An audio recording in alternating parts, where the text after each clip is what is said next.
warahmatullahi wabarakatuh. Perkenalkan, nama saya Melia Rahmadani dari kelas 10 TKJ 1. Saya di sini akan menjelaskan tentang yang pertama konsep keamanan jaringan, yang kedua tujuan keamanan jaringan, yang ketiga prinsip dasar keamanan jaringan telekomunikasi. Apa itu konsep keamanan jaringan? Konsep keamanan jaringan adalah suatu sistem yang digunakan untuk memberikan perlindungan dalam jaringan komputer. Apa tujuan keamanan jaringan?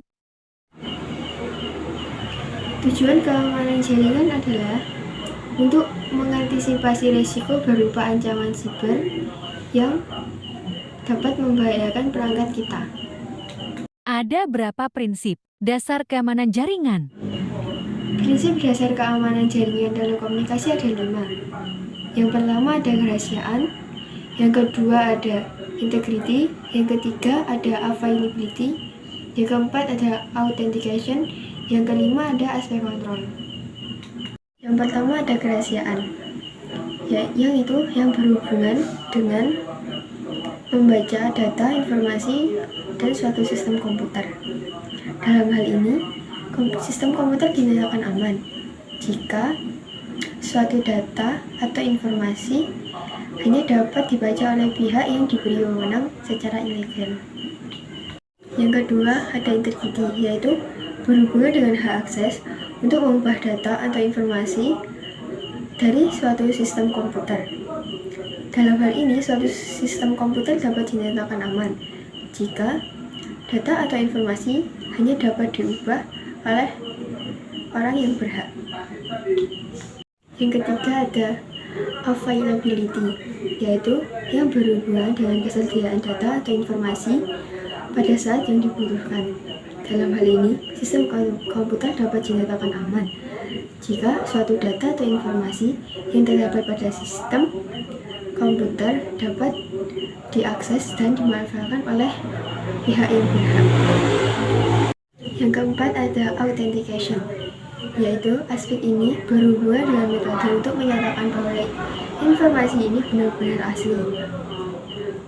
Orang yang mengakses dan memberikan informasi adalah benar-benar orang yang dimaksud, atau server yang kita hubungi adalah server yang asli. Yang kelima atau yang terakhir ini ada aspek kontrol, yaitu merupakan fitur-fitur keamanan yang mengontrol bagaimana bisa berkomunikasi dengan sistem. Aspek kontrol melindungi sistem dari akses yang tidak berhak dan umumnya menentukan tingkat otorisasi. Setelah prosedur autentikasi berhasil dilengkapi.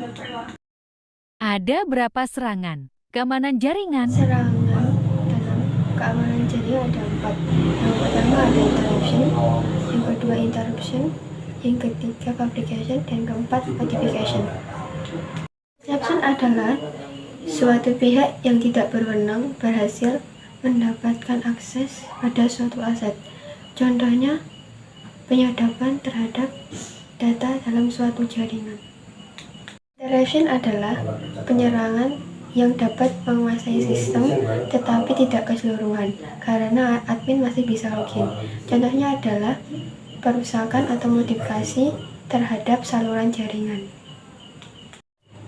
Fabrication adalah suatu pihak yang tidak berwenang menyisipkan objek palsu ke dalam sistem. Contohnya adalah mengirim pesan palsu kepada orang lain. Modification adalah penyerangan yang telah masuk ke dalam sistem dan mengubah keseluruhannya. Contohnya adalah perubahan nilai file data, modifikasi program sehingga berjalan tidak dengan semestinya. Ada berapa gangguan keamanan jaringan?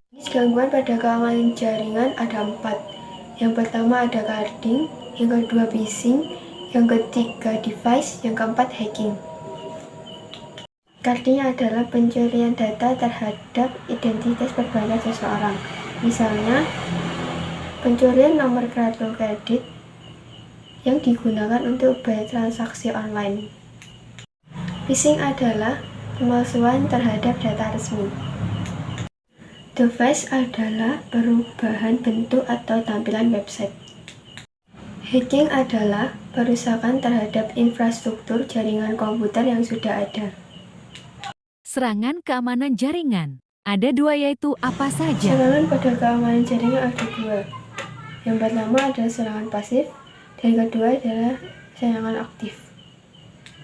Serangan pasif merupakan serangan pada sistem autentikasi yang hanya mengamati dan memonitor pengiriman data ke tujuan dan tidak bertujuan dalam aliran data tersebut.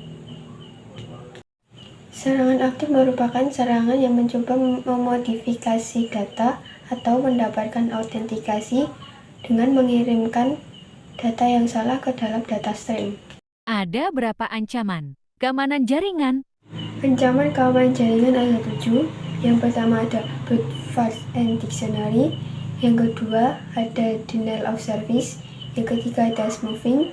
Yang keempat ada serangan man in the middle. Yang kelima ada smuggling. Yang keenam ada sniffer. Yang terakhir, yang ketujuh ada cracker.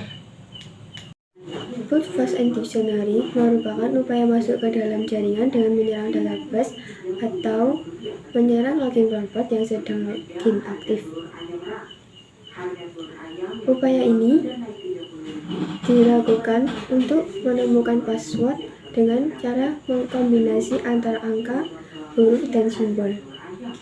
Denial of service merupakan jenis serangan terhadap sebuah komputer atau server dengan cara menghabiskan sumber yang dimiliki komputer tersebut sampai komputer tersebut tidak dapat menjalankan fungsinya dengan benar. Pada serangan spoofing, pelaku seakan-akan berperan sebagai pihak wewenang, seperti dari bank atau pemerintah. Ancaman kejahatan ini mirip sekali dengan phishing yang mencuri data korban. Akan tetapi bedanya, spoofing ini tidak hanya mencuri data korban, tetapi mengirim file berbahaya kepada perangkat korban. Serangan man in the middle adalah serangan siber yang terjadi ketika berkomunikasi antara dua belah pihak atau sistem lalu dicegat oleh pihak ketiga, yaitu hacker, secara diam-diam.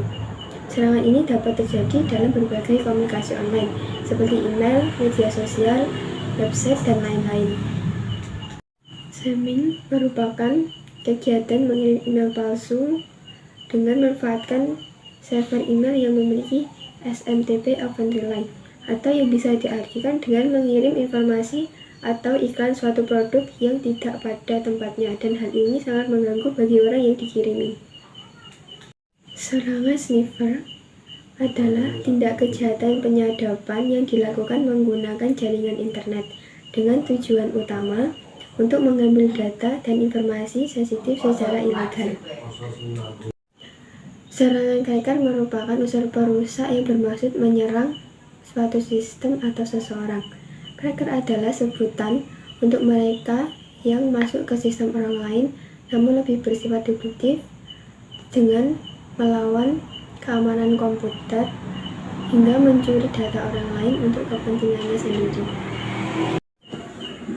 Sekian penjelasan dari saya, mohon maaf jika ada yang masih kurang dan tidak jelas.